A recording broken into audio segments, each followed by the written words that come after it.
Hello, I'm Enzo and today I'll be playing Azur Lane. This month's boss is Helena, the incarnation of Virgo. Helena has been the hardest boss so far, and this is because of her skills. 20 seconds after the battle starts, or 16 if your fleet has an SG radar equipped, Helena takes 40% less damage for 6 seconds, and during that 6-second period, whatever damage type she takes the most of, cannons, which include shelling, torpedoes, or aircraft, she gains an 80% damage resistance for the next 20, I think it might be 14, I'm not 100% sure, seconds until the cycle restarts. I went for a different approach for my fleet.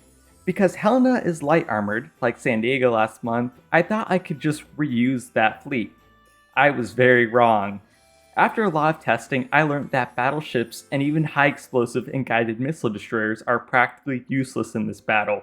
My final fleet was focused on aircraft carriers, oddly enough. Normally, when you use aircraft carriers, you're going against medium and heavy armor. But when HVAR aircraft were added, that all changed, and now we have anti-light armor carriers. And that's the goal of this fleet. Yorktown II can have a full HVAR loadout. A quick note, if you don't have access to or enough HVAR aircraft, you can use the BF-109Gs for fighters. Always prioritize fighters in all slots if possible. They do the most damage against light enemies. The HVAR Sky Raider should be on Yorktown II, or your most powerful aircraft carrier, and since you can only have one of those, I recommend 10 rides as the second best alternative. If you don't have enough of those, the SU-2 is the third best alternative. For torpedo bombers, I prefer to use Ryuseis to hit all of my torpedoes. You might be able to squeeze out a bit more damage with Wyverns or Sky Pirates though. The next ship, Implaceable, preferably with 2 fighter slots. You can use bombers, but fighters deal way more damage, and it's not worth the 10% reload buff. Aquila with 2 fighter slots.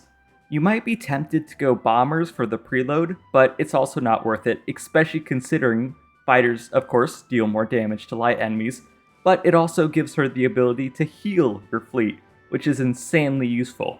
For the Vanguard, I use Shimakaze, mostly for torpedo damage, but you potentially can go a third aircraft or aviation boosting ship, or a munition ship like Kashino or even Hime. Sirius for her carrier damage boost, of course.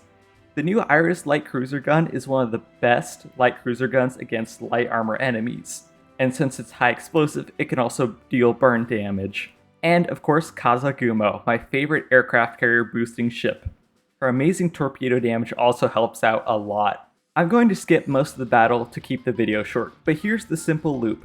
First wait until Helena uses threat detection. Then let your destroyers do a lot of shelling / cannon damage during the 6-second period. After you see her cannon protection appear, launch all of your airstrikes and torpedoes. Now you can try to hyper optimize this battle by waiting 10 seconds after her protection appears due to her scanner approach ability. But it's a very tight window between scanner approach and the next threat detection activation, when she gets more damage resistance, so I don't recommend this.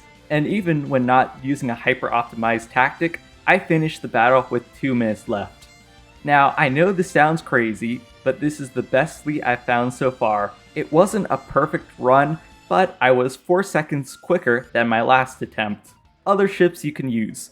Normally, I don't use a healer, but considering I had a lower health fleet, I feel one is pretty much necessary here. The main fleet ships I recommend are going to be aircraft carriers, because they can use fighters, or HVAR fighters. Preferably aircraft carriers with 2 slots, like a lot of Royal Navy carriers, but if you really need a healer and don't have Aquila, then Unicorn or Ryuho. But Illustrious works amazingly here because she has 2 fighter slots, and a shield / healing with her augment. For Vanguard ships, there are quite a few ships that can buff carrier damage or aviation. You just have to remember that air raid assistance does not stack, most of the time. These battles and this guide are meant for mid to late game players. I can't guarantee that you can beat hard difficulty. Either way, I hope this guide helped you out, or even taught you something. And if you're trying this battle, I believe in you. You can do it. And I will always be glad to answer and help you out in the comments. Thank you for watching. This is going to be Enzo from LookIntoGaming, signing out.